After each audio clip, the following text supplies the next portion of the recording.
అంటే ఎవ్రీడే ఒక మంచి మెమరీ లాగా ఉన్నా సార్తో చేసింది ప్రతి మూమెంట్ నాకు గుర్తుంది. I'm very happy. Right sir, నేను మిమ్మల్ని అడగా అనుకున్నా సార్, ఇన్నేళ్ళుగా ఇండస్ట్రీలో సేమ్ అదే ఇమేజ్తో అదే క్రేజ్తో ఆల్మోస్ట్ లైక్ అంటే ఒక డ్రాప్ ఇలా అయినా మళ్ళీ దానికి 100 రెట్లు ఎగిసిపడ్డం అంటాం కదా, సో రేజ్ అవ్వడం. సో ఎలా సార్, ఎలా మెయింటైన్ చేయాలంటారు? డెఫినెట్లీ ఈ క్వశ్చన్ మీరు ఆన్సర్ చేస్తే మీకంటే ఎక్కువ ఆస్పైరింగ్ యాక్టర్స్కి యూజ్ అవుతుంది. అంటే నేనేంటంటే ఈ క్వశ్చన్కి ఆన్సర్ ఇన్సార్ కూడా చాలాసార్లు చెప్పాను. నేనేమంటే నెవర్ గివ్ అప్ అంటాను నేను. ఓకే, ఒకటే మాట, డల్ అవ్వద్దు, బట్ చేస్తాను ఉండండి, డెఫినెట్లీ మీకు తిరిగి వస్తుంది. నేను అదే నమ్ముతాను. అరే డల్ అయిపోయామంటే ఇంక మొత్తం అసలు కాన్ఫిడెన్స్ లెవెల్ తగ్గిపోతే, కాన్ఫిడెన్స్ బీ కాన్ఫిడెంట్ ఆల్వేస్. అది చాలాసార్లు చెప్పాను, ఈ క్వశ్చన్ ఆన్సర్ చాలాసార్లు చెప్పాను. బట్ యాక్చువల్లీ గవర్నమెంట్ వాళ్ళకి కానీ ఆర్మీ వాళ్ళకి కానీ ఎనీ అదర్ జాబ్స్ కానీ ఒక రిటైర్మెంట్ ఏజ్ అనేది ఉంటుంది జనరలీ, బట్ యాక్టర్స్కి మాత్రమేను ఆ ప్యాషన్. మీకు ఎవరు సార్ ఇచ్చేది? మీరు 40లో 20 లాగా, 50లో 30 లాగా ఉంటాయి, 50లో 20 లాగా. 20 అనేది బేసిక్ కామన్. అది ఇది కొంచెం ఏమో మరి కొంచెం ఫిలాసఫికల్ అంటారా లేకపోతే ఎమోషనల్ అంటారా తెలియదు, కానీ అసలు నా లాస్ట్ బ్రెత్ సెట్లోనే ఉండాలని. విష్ మీరు ఎప్పుడు ఇలానే మాస్ జాతర చేస్తున్నాను మనస్ఫూర్తిగా వెండి తెర మీద. సో యా, అండ్ ఆది గారు మీ టైమింగ్ మరి జనరల్లీ నేను ఏమని విన్నానంటే మీరు యాక్టింగ్ చేసేటప్పుడు ఇన్ఫాక్ట్ మీరు కూడా మీ ఇన్పుట్స్ ఇస్తూ ఉంటారు, సో మీ డైలాగ్స్ ఇస్తూ ఉంటారు, అప్పటికప్పుడు మీ సీన్స్ రాస్తూ ఉంటారు అని విన్నాను. ఎంతవరకు చిన్న ఇంటరప్షన్ అది ఈ విషయంలో నేను చెప్తాను. నేను బేసిక్గా ఆది కానీ లేకపోతే శ్రీనివాస్ రెడ్డి అంతకుముందు చాలా మంది ఎవరైతే చేస్తానో, నేను ఒకటి చేస్తుంటే వాళ్ళు కొన్ని చెప్తుంటారు, డెఫినెట్ తీసుకుంటాను నేను. వాళ్ళు స్పాంటేనియస్ గా, వాళ్ళు బాగా బేసిక్ గా రైటర్స్ కూడా కాదు, వాళ్ళు ట్రాక్స్ రాస్తారు, మొత్తం దాన్ని ఏమంటారు మీరు చేస్తారు కదా స్కిట్స్, ఏది రాసే తనే వాళ్ళే కదా. సో వాళ్ళు చాలా నేను నాకు వచ్చింది డెఫినెట్ గా చేస్తుంటాను, ఎందుకంటే స్పాంటేనిటీ అనేది ఎస్ నేను నమ్ముతాను దాన్ని. డైలాగ్ కాకుండా ఎక్స్ట్రాలు కూడా చేయటం అనేది భాను మనుషులు అడిగాడు, అది ఒకటే, అది ఎలా వస్తుందని నేను అడిగేవాడు దాన్ని, అదంతే. అందుకని నా డైరెక్టర్స్ నాకు కట్ చెప్పరు, ఈ విషయం ఎందుకు చెప్పాను, కట్ ఎప్పుడు చెప్పలేదు నాకు, ఇంకనే ఎత్తాడేమో అని చూస్తుంటారు వీళ్ళు. సో అలాగా ఆది కొంచెం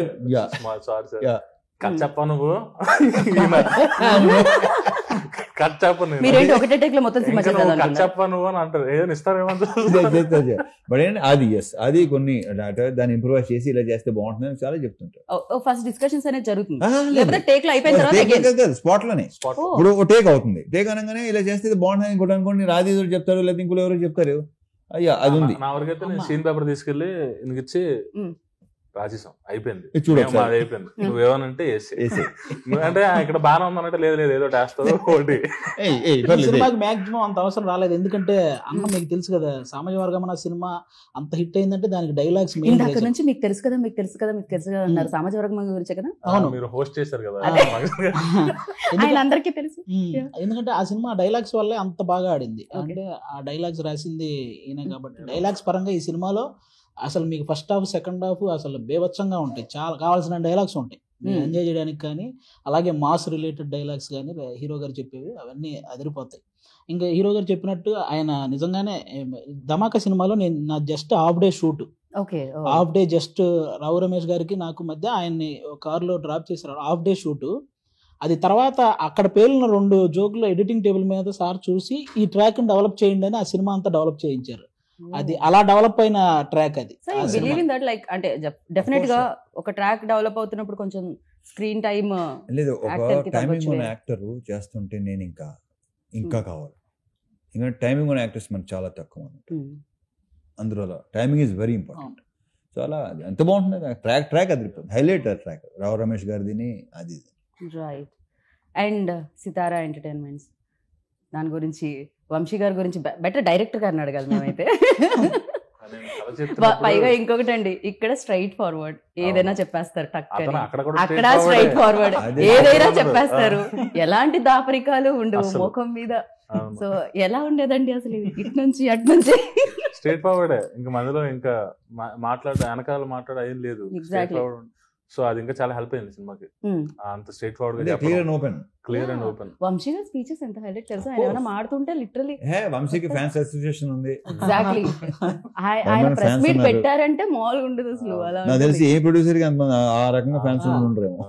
అంటే ఆయన సినిమా మీద కూడా ఓపెన్ గా ఆయన వచ్చి చెప్పగలుగుతారు, ఇది ఇది ఇది ఇక్కడ అవ్వలేదు, ఇది ఇక్కడ అయ్యింది అని.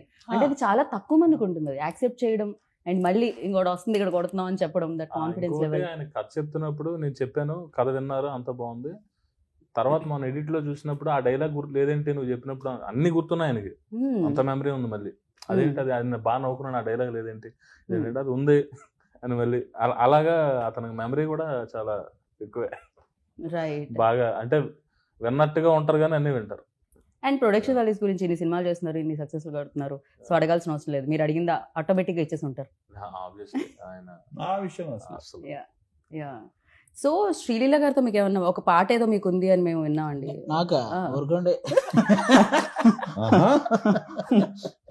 లీలా గారికి మీకు ఉందని విన్నాం. బేసిక్ గా ఆవిడ గ్రేస్ ని మ్యాచ్ చేయాలంటే మీరు కరెక్ట్ అని మిమ్మల్ని చూసి చూసారు. అయ్యి బాబోయ్, అది కూడా ధమాకాలోనే చేసేసాం. ఆ సాంగ్ లో, పల్సర్ బైక్ సాంగ్ లో మమ్మల్ని కూడా చిన్న ఇన్వాల్వ్ చేశారు. అప్పుడే ఇలాగ చచ్చిపోయాం వాళ్ళిద్దరితో, హీరో గారు హీరోయిన్ గారితో. మాకు రైట్. And Dhamaka hit